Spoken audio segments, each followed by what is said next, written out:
Welcome to Esoteric Guardian. Today, we delve into the dark and enigmatic symbolism of Alice in Wonderland, a work that, far from being a mere children's tale, is imbued with hidden messages, esoteric references, and allegories that have fascinated and unsettled generations. Published in 1865 and written by Charles Lutwidge Dodgson, better known by his pen name Lewis Carroll, this story has been interpreted in multiple ways over time.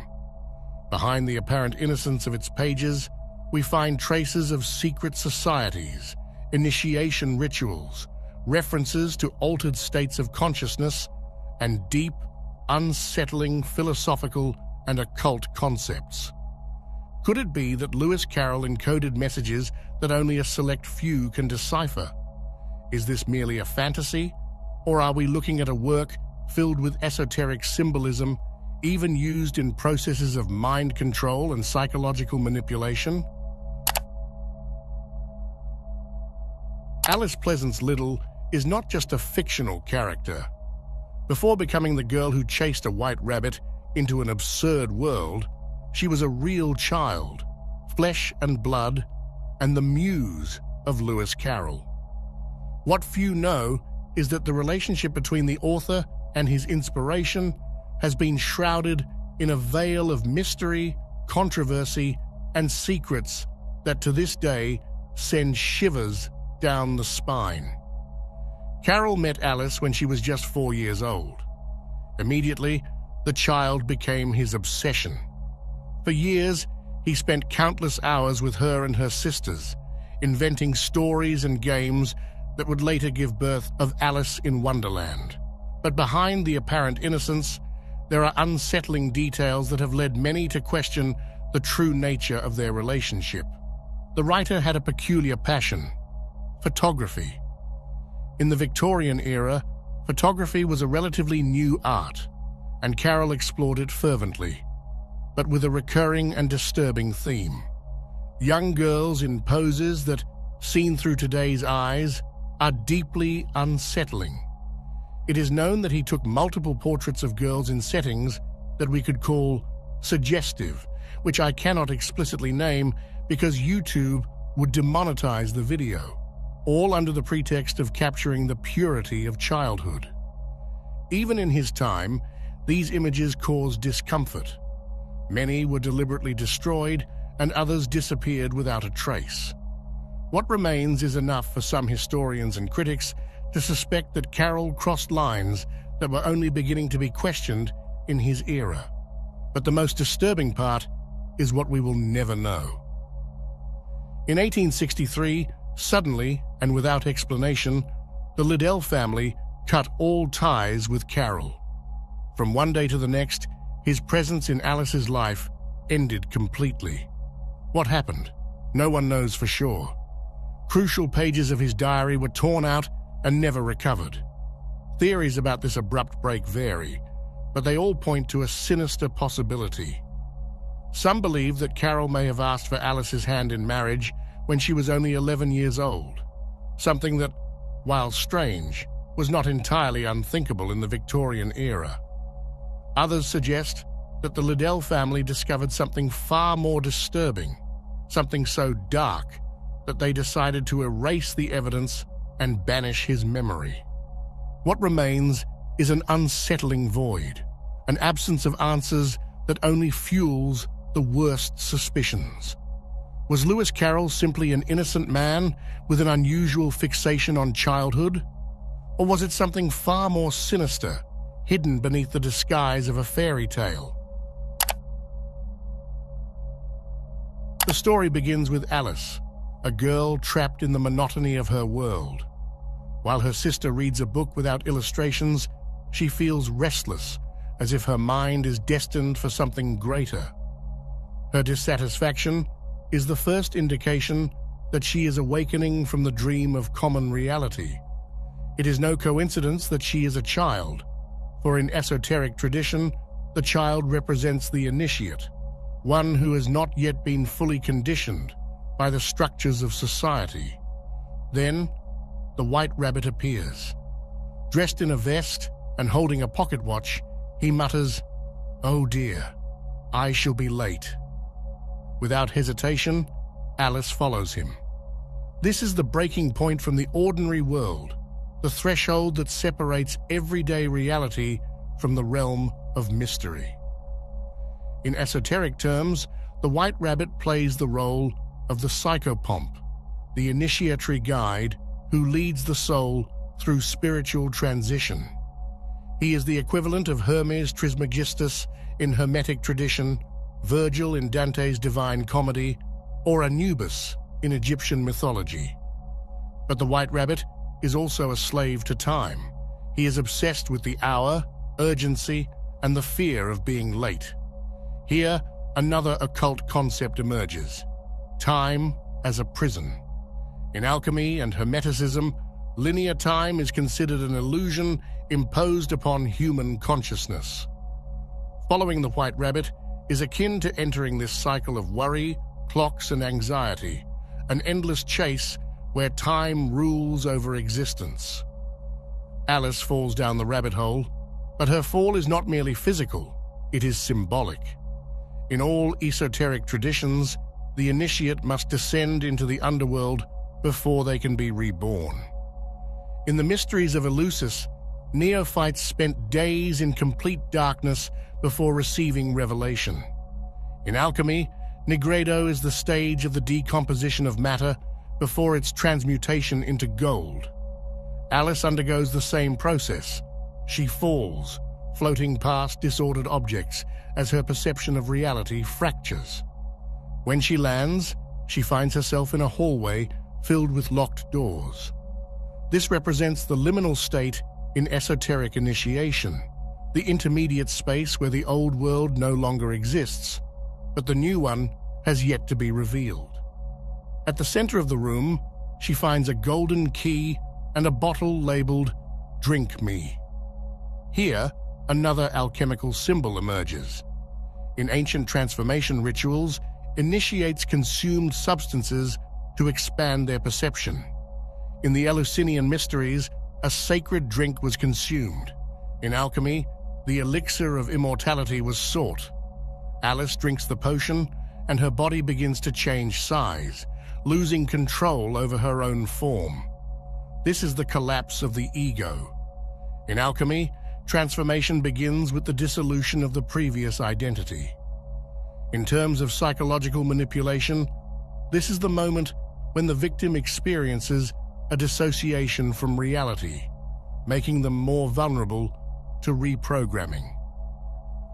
Alice passes through the door and enters Wonderland. Here, everything becomes more chaotic and symbolic. Her first significant encounter is with the blue caterpillar, who smokes his pipe and asks her the fundamental question: "Who are you?" In esoteric tradition, the master does not provide answers, but pushes the disciple to find them on their own. The caterpillar represents the initiatory teacher, similar to gurus in Hinduism or mentors in secret societies. But he is also a symbol of transformation. Soon, he will become a butterfly, just as Alice must evolve on her own spiritual journey. From this point onward, Wonderland becomes a labyrinth of trials. Each character Alice meets subjects her to mental challenges, absurd logic games, and contradictions. This mirrors the initiatory rites of esoteric societies, where the initiate is tested in ways that challenge their understanding of reality. In mind, control systems, exposure to contradictory information is a technique used to fragment the psyche and make it more susceptible to suggestion. One of the most representative encounters in this phase is the tea party with the Mad Hatter and the March Hare. This is not just an eccentric gathering, but a representation of time as a prison. The Mad Hatter is trapped in an eternal loop, forever stuck at tea time because time has stopped for him. This reflects a concept found in Hermeticism and occult philosophy. Time is not linear, but those who fail to understand this become trapped in its endless repetition. In alchemical tradition, Mercury is a key element, and the Mad Hatter was inspired by 19th century hat makers who suffered from mercury poisoning, which drove them insane. This is tied to the idea of wisdom taken to the extreme, where deep knowledge can lead to alienation and madness. Another fundamental character in this phase is the Cheshire Cat, who appears and disappears, leaving only his unsettling grin behind. In esotericism, he symbolizes hidden knowledge, something that is never fully revealed but only understood in fragments. His famous phrase, "We're all mad here," is not just a joke, but an allusion to a Gnostic principle. In a world of illusions, the only truth is madness. Alice begins to realize that the rules of Wonderland are arbitrary, that there is no real order, only chaos disguised as logic. This is the point where the initiation reaches its questioning phase. The initiate starts to see beyond the illusion. However, she is still trapped within the game. She has yet to reach the breaking point where she will confront the ultimate authority of the system. This first half of the story shows her going through ego fragmentation, initiatory confusion, and symbolic trials, but she has not yet reached the great revelation. She has not fully awakened, but she is no longer the Alice who fell down the rabbit hole. Alice has passed through the initial phase of her journey. She has experienced the fragmentation of her identity, the questioning of reality, and the chaos of Wonderland. But her trial is not yet over. Now, she must face the ultimate manifestation of the system, the authoritarian power that governs this absurd reality. Her path leads her to the Queen of Hearts' garden, a place where logic remains a farce. There, she finds the gardeners painting white roses red because they planted the wrong color and now fear execution. This is a symbol of reality manipulation. Instead of accepting mistakes, they are hidden, masked, and altered to create the illusion of order. It is the reflection of a system where truth does not matter, only the illusion of control. Then, the Queen of Hearts appears, screaming her infamous order, "Off with their heads!" Off with their heads! The Queen is the symbol of absolute tyranny, of arbitrary power that does not require reason, only fear. In esoteric terms, she represents the demiurge, the entity that in Gnosticism imposes a false reality upon the spirit, condemning it to ignorance. Her reign is based on blind obedience. Her subjects fear her punishments, but they are rarely carried out. She is the embodiment of domination systems that exist only because the dominated believe in them. The Queen's croquet game is a key scene in the second half of the story. It is played with flamingos as mallets and hedgehogs as balls, and the entire system is complete chaos. Nothing functions properly, the rules constantly change, and the outcome depends entirely on the Queen's whims. Carol did not choose these elements randomly. In Victorian society, flamingos were symbols of luxury and false elegance, while hedgehogs represented the common people. The Queen wields flamingos as tools of power, symbolizing the aristocracy, and strikes hedgehogs, who attempt to resist and escape. It is a satirical representation of power dynamics, where the lower classes are used and discarded at the convenience of the elite. But it is also an allegory of illusionary control. The system only works as long as everyone pretends it does. Alice begins to see the fragility of the world around her. Unlike the other characters, she does not fear the Queen, and with each challenge, her confidence grows. This is the final phase of esoteric awakening, where the initiate starts to clearly see the structures of power and their true nature. At last, Alice is taken to trial in a ridiculous court. She is accused of a nonsensical crime, the evidence is absurd, and the rules shift at the Queen's convenience. This scene symbolizes the farce of justice in a world ruled by arbitrary power. The trial is not a mechanism of truth, but a tool of control.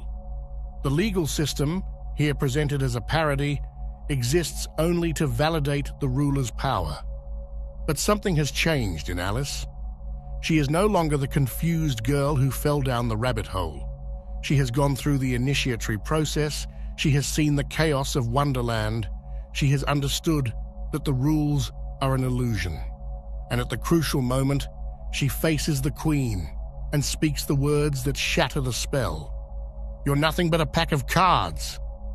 And with that single phrase, Wonderland collapses. This is the moment of final revelation.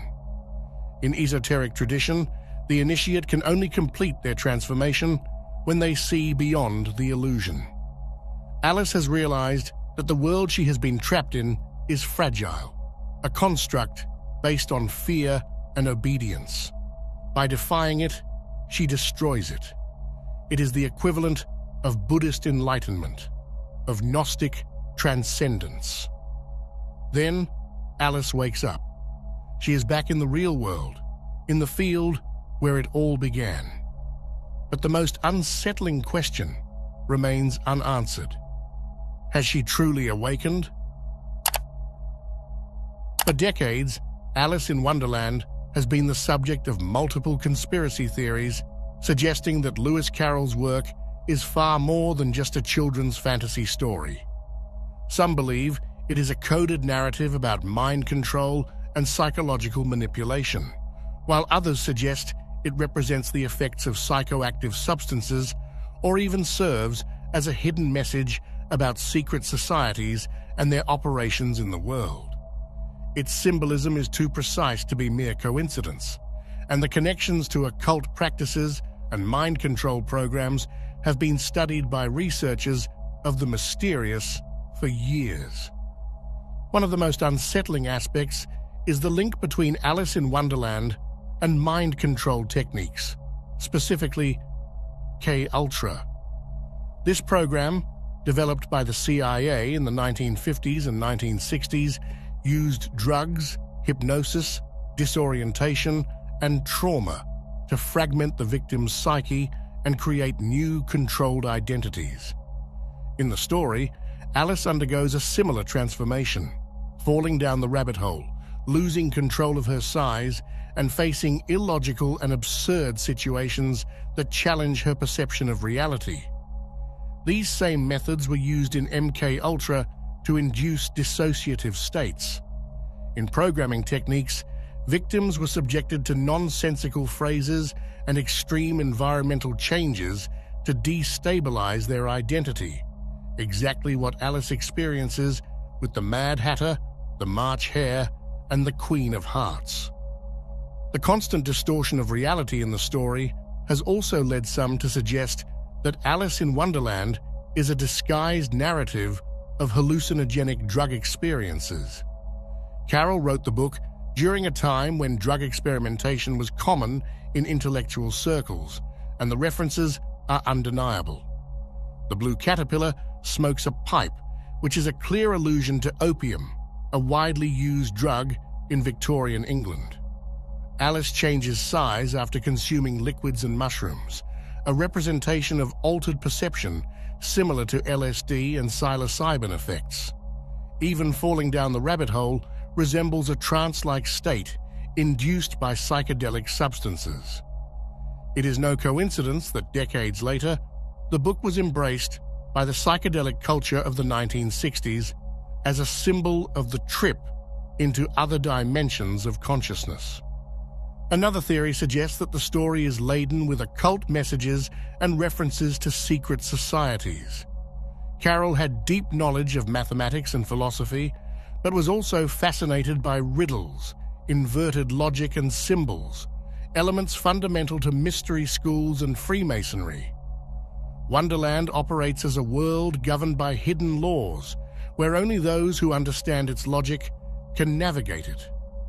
Alice is an initiate, passing through trials similar to the rituals of esoteric societies, where aspirants are subjected to challenges that force them to rethink their understanding of reality. The Queen of Hearts represents the tyrannical authority of the system, an echo of the Gnostic demiurge, the entity that keeps humanity trapped in a false reality. By the end of the story, Alice realizes that the Queen's power is an illusion and defies it, a message reminiscent of occult teachings about awakening from the illusion of material existence. Even darker interpretations claim that Carroll subtly exposed the dynamics of abuse within the Victorian aristocracy. His obsession with Alice Liddell, the real girl who inspired the story, has been debated for years. In this context, Wonderland could be a metaphor for a world where children are subjected to the will of powerful and capricious adults, a reflection of abuse disguised as games and absurd logic that prevents the victim from comprehending their reality. Each of these elements suggests that Alice in Wonderland is far more than a children's story. It is a tale layered with symbolism that has sparked suspicions for over a century. Was Carroll merely a storyteller, or was he delivering a hidden message about the true workings of the world? The book remains an enigma, and its impact on popular culture suggests that its meaning runs far deeper than it appears. Just like in Wonderland, nothing is what it seems, and the real answers may be hidden behind the veil of the story. At its core, Alice in Wonderland is not just a whimsical tale. It is a roadmap for awakening, disguised as a nonsensical dream. Whether viewed through the lens of esoteric initiation, psychological fragmentation, or societal control, its message remains the same. Perception is the key to power, and the world is only as real as we believe it to be. Alice's journey mirrors the path of every individual who has ever dared to question the nature of reality. She starts as an innocent, accepting the structures around her, but the deeper she descends, the more she is forced to confront contradictions, absurdity, and illusion. Wonderland is a perfect simulation of a controlled system, a world where rules are arbitrary, logic bends to authority, and fear sustains power. But its greatest weakness is that none of it is real. This is where Alice in Wonderland becomes something more than fiction. It is a warning, a reminder that we too live within constructs, social, political, even psychological, that only exist because we accept them. The Queen's authority is meaningless the moment Alice sees through it. The court trial collapses once she refuses to participate. Her true power is not in fighting the system, but in recognizing that it has no real control over her. Yet the most unsettling question remains. Did Alice truly wake up, or did she only step into another illusion? The story doesn't tell us, because it's not just about Alice. It's about us. If you want to keep uncovering hidden knowledge and exploring the mysteries they don't want you to see, give this video a like and subscribe. The deeper we dig, the closer we get to the truth. See you in the next video, exploring the hidden mysteries that surround us. See you next time.